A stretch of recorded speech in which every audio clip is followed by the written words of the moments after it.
Hello students, welcome you all in the part 3 of the exercise discussion of chapter metal non-metal, and today we'll discuss the questions of exercise page number 57.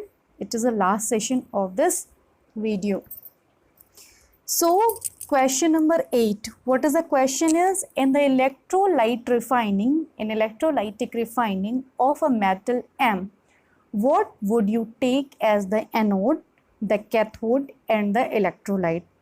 So nothing to do, just open the page number 52 in your book, NCERT book. You will get a picture and the heading is refining of metal and it is the best one. Electrolytic refining की image आपके पास दी हुई है. Anode cathode क्या होगा, solution हम क्या लेते हैं, इम्प्योरिटीज हमें कहाँ मिलती, everything is mention here. Okay, so I would like to read this one because it is very important. So in this process, means in the electrolytic refining, the impure metal is made at the anode and the thin strip of pure metal is made at the cathode, and the solution of a metal salt is used as an electrolyte. तो आपके तीनों question का answer हो गया. The apparatus is set up, आपने देख लिया है. On passing the current through electrolyte, the pure metal from the anode से जो pure metal होगा will dissolve into the electrolyte, and equivalent amount of pure metal from the electrolyte is deposited on the cathode, and the soluble impurities go into the solution, whereas insoluble impurities settle down at the bottom of the anode, and which is known as anode mud. तो ये देखिए आपके सारे question का answer है, कहीं नहीं जाना है, everything is with you. Okay, now question number 9. Pratyush took sulfur powder on a spatula and heated it. He collected the gas evolved by inverting a test tube over it. उसने test tube को spatula के ऊपर रख दिया, उल्टी test tube को, और उसमें जाहिर सी बात है गैस इकट्ठा हो जाएगी. उसने उस गैस को इस तरह से कलेक्ट किया, as shown in the figure you can C.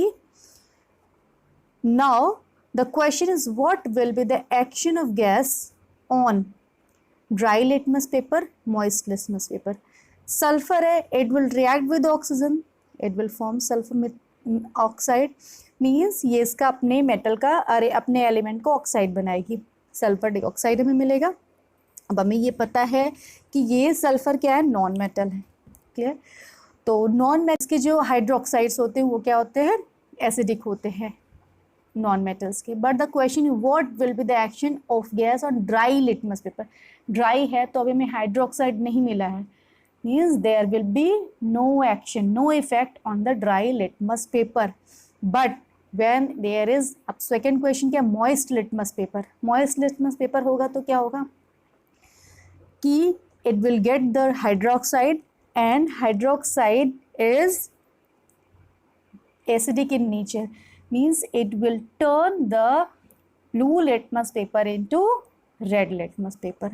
Now the B question, write a balanced chemical equation of the reaction. What will be, sulfur oxygen heat किया, हमें मिला sulphur dioxide, then sulphur dioxide plus water moist litmus paper के साथ, तो वहाँ moist means water है, will get H2SO3, and this H2SO3 is acidic, so it will turn the blue litmus paper into red. बहुत बहुत और बहुत important है, H2SO3 is your sulfurous acid. Now question number 10, state the two ways to prevent rusting of iron. कुछ नहीं करना है, go to the page number 54. prevention of corrosion. Okay, prevention of corrosion में अगर आप देखिए तो you will find many answers. Okay, so first we can go for galvanization, chrome plating, anodization, making alloys, ये हो गया. पेंटिंग, ऑयलिंग, ग्रीसिंग, बहुत से मेथड्स हैं, कुछ भी हम लिख सकते हैं. लेकिन पहली जो लाइन लिखी वो यही है, the rusting of iron can be prevented by painting, oiling, greasing, galvanising, chrome plating, anodising and making alloy.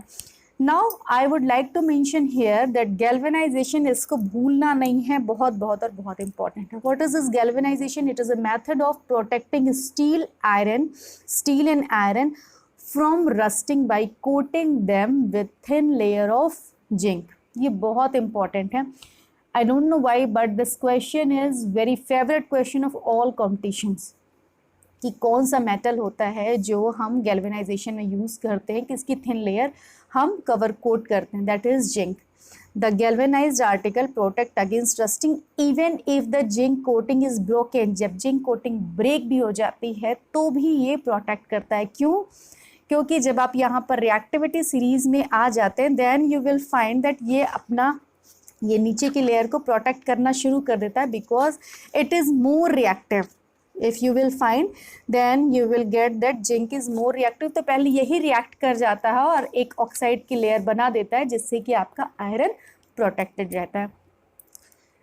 तो ये हो गया आपका, हमने 2 से कहीं ज़्यादा मेथड्स ऑफ देख लिए रस्टिंग ऑफ आयरन के, प्रिवेंटिंग रस्टिंग ऑफ आयरन के. Now come to the question number 11. What type of oxides are formed when non metal combined with oxygen? Non metal combine करेगा ऑक्सीजन से तो कैसा बनाएगा? Mostly it form the acidic oxide, but sometime it form the neutral oxides also. Just see examples. Acidic oxides के N2O5, N2O3, but neutral oxides के carbon monoxide, that is a neutral oxide. Okay. Now question number 2. Give reason. पहला क्या है? Platinum, gold and silver are used to make jewelry. हमें तो पता ही है, because they are very less reactive. Hence they are not affected by air, water, most of the chemicals. And these metal have lot of luster, बहुत चमकते भी हैं. They are malleable, they are ductile, तो इन्हें mould करना बड़ा आसान होता है. They are resistive, मतलब means they have a great resistance to corrosion. So these are the properties which we use commercially and make our jewelries. Now the second question, sodium, potassium and lithium are stored under the oil. इस question का answer भी हमने जब हम in-text question को discuss कर रहे थे तब देखा था, but still I will revise it. Sodium, potassium, lithium बहुत ज़्यादा रिएक्टिव हैं. They readily react with water to produce lots of heat. As a result hydrogen evolve in the reaction result in fire. जैसे ही ये react करेगा बहुत ज़्यादा energy निकलती, मीन्स एक्सोथर्मिक प्रोसेस होती है और ये it will catch fire. On exposure of water the react with the moisture present in the atmosphere. In order to prevent contact with water, they are stored under the oil. Okay. Then the C question again, the give reason का ही C क्या है? Aluminium is highly reactive metal. बहुत important question है. Yet it is used to make utensils of the cooking. Actually what happened, जब हम aluminium के utensils use करते हैं और सपोज इसमें पानी गर्म किया या कुछ भी, तो ये रिएक्ट कर देता है. ओके. और ये क्या बना लेता है? Aluminium oxide. But that aluminium oxide is non reactive. एक ये जो सरफेस एक एल्यूमिनियम ऑक्साइड की एक लेयर बन जाती है, दैट इज नॉन रिएक्टिव और ये प्रिवेंट करती है फर्दर एल्यूमिनियम का reaction.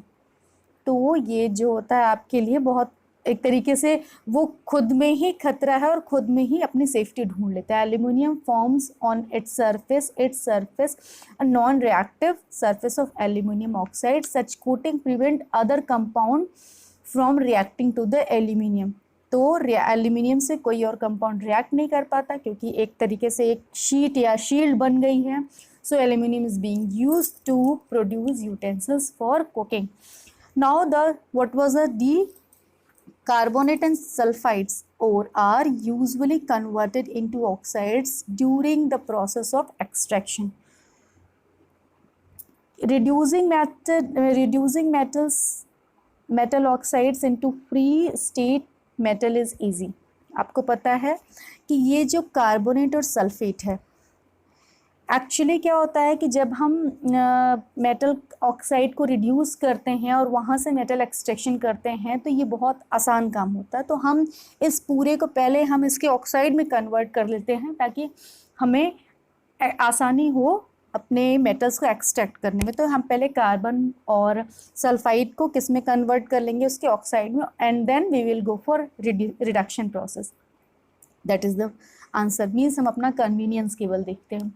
Reducing metal oxide into free metal is easy, and also because it is easier to obtain metal directly from their oxides than from their carbonate and sulfide। carbonate और sulfide से अगर हम metal को extract करते हैं तो बड़ा tough हो जाता है, तो हम सबसे पहले उसे ऑक्साइड में कन्वर्ट कर लेते हैं। Now question number 13, you must have seen tarnished copper vessel being clean with lemon और टैमरिन। आप देखते होंगे कि आपकी मदर जो होंगी, आपके यहाँ पूजा का जो बर्तन होगा यूजुअली कॉपर का होता है, तो उसको किसी खट्टी चीज़ से हम साफ कर लेते हैं। Explain why this sour substance are effective in cleaning. आपको पता है सोर सब्सटेंस है लेमन जूस, ये एसिडिक है, और हमें ये भी पता है ये जो कॉपर का ऑक्साइड बन रहा है ये बेसिक है। ये दोनों रिएक्ट करके न्यूट्रलाइजेशन रिएक्शन करेंगे और आपका जो वेसल होगा वो फिर से शाइन करने लगेगा। बड़ा आसान सा था ये answer, but still in text form में देखते हैं इसे। Tarnished copper vessel being clean with the lemon और tamarind because this sour substance contain acid which dissolve the coating of the copper oxide or the basic copper carbonate present on the surface or tarnished copper vessel. This make them shining red brown again, hence they are very effective in cleaning tarnished copper vessels. Now question number 14, differentiate between metal and non-metal on the basis of their chemical properties. Already we have discussed, ये बहुत बार हमने देख लिया है, बस मैं headings देख ले रही हूँ, डिफरेंस आपके सामने। हमें क्या क्या देखना है ये बस मैं बता रही हूँ। केमिकल प्रॉपर्टीज़ के लिए हम सबसे पहले देखेंगे कि ऑक्सीजन से रिएक्शन पे मेटल और नॉन मेटल क्या प्रोडक्ट देते हैं। हमें पता है मेटल यूजुअली बेसिक देता है, नॉन मेटल एसिडिक देता है, इसलिए जो मेटल होता है वो रेड लिटमस पेपर को ब्लू में कन्वर्ट करता है, जबकि non metal will turn the blue litmus paper into red. Clear? Then electropositive, आपको पता है कि जो मेटल्स होते हैं वो इलेक्ट्रॉन बड़ी आसानी से देते हैं। फॉर एग्जांपल NaCl में Na बड़ी आसानी से इलेक्ट्रॉन दे देता है। सो मेटल्स क्या होते हैं, इलेक्ट्रोपॉजिटिव होते हैं, they lose electrons readily and become positive ion. But the non metals they are electronegative, they gain electrons and become negative ions. Metals are lustrous, non metals are non lustrous. Exception आपको पता है graphite है। याद रखना है हमें कि हम एक्सेप्शंस को भूलेंगे नहीं। मेटल्स रिड्यूसिंग एजेंट की तरह काम करते हैं, जबकि नॉन मेटल्स ऑक्सीडाइजिंग एजेंट की तरह काम करते हैं। They are the good oxidizing agent. Metals are the good conductor of electricity and heat, हमने इस बेसिस पे एक क्वेश्चन भी सॉल्व किया है। And the non metals are non conductor of electricity and heat. Graphite again exception है, बहुत बढ़िया यू कैन से कंडक्ट करता है इलेक्ट्रिसिटी। बच्चे यूजुअली एक एक्सपेरिमेंट सेटअप भी बनाते हैं इस ग्रेफाइट की रॉड को लेकर के, हाइड्रोजन ऑक्सीजन इवोल्यूशन पे based, and that is a wonderful experiment. Then all metals are solid except mercury, non metals are in solid liquid in gas state. ये सब हम लोगों को पता है, हमने ये डिफरेंस लिख दिया है, but that is actually physical, तो हमारे दिमाग में आता है इसलिए मैंने बता दिया। अगर हम केमिकल प्रॉपर्टीज़ की बेस पे देखें तो केवल वहाँ तक था, just before that. Now question number 15, man went door to door posing as a goldsmith. He promised to bring back the glitter of old and dull gold ornaments. An unexpected lady gave a set of gold bangles to him, which he dipped in a particular solution. The bangles sparkled light new, but their weight was reduced drastically. The lady was upset, but after a futile argument, the man beat the hasty retreat. And can you play the detective to find out the nature of solution he had used? आपको पता है पहले क्या होता था, गांव में ये गोल्ड स्मिथ बोल करके जाते थे और कहते थे कि मैं आपके जो सोने के गहने हैं उनको डिजिट दोबारा से इनको चमका दूंगा, बहुत अच्छा चमकने लगेगा। एक्चुअली व्हाट दे यूज़, वो एक्वारेजिया यूज़ करते थे, जिसे हम किंग ऑफ एसिड्स भी कहते हैं या रॉयल एसिड भी कहते हैं, तो ये रॉयल वाटर भी कहते हैं।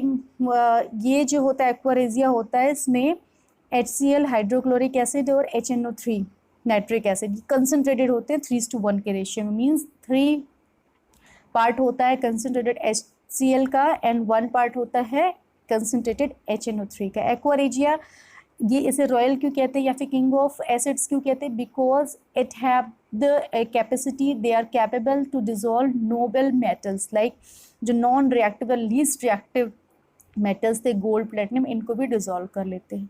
और उनकी अपर लेयर को बिल्कुल जब डिजोल्व कर लेंगे तो उनकी layers obviously it will remove, और ये आपकी जो आपका ऑर्नामेंट्स होगा it will again shine, but it will lose its weight. तो यही था कि उसने एक्वा रेजिया सोल्यूशन यूज़ किया। When the upper layer of dull gold ornament is dissolved and it will again they will lose their weight, तो बहुत ज़्यादा portion क्या होता है, डिजोल्व हो जाता है, भले वो चमकने लगता है लेकिन वेट इसका बहुत लॉस हो जाता है।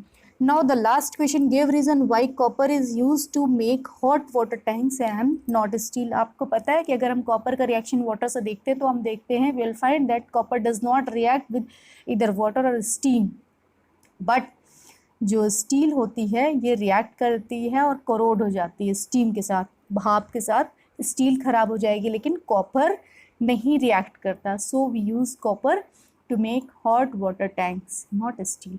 It was all about this chapter. Thank you very much, students. Stay healthy, stay safe, stay motivated.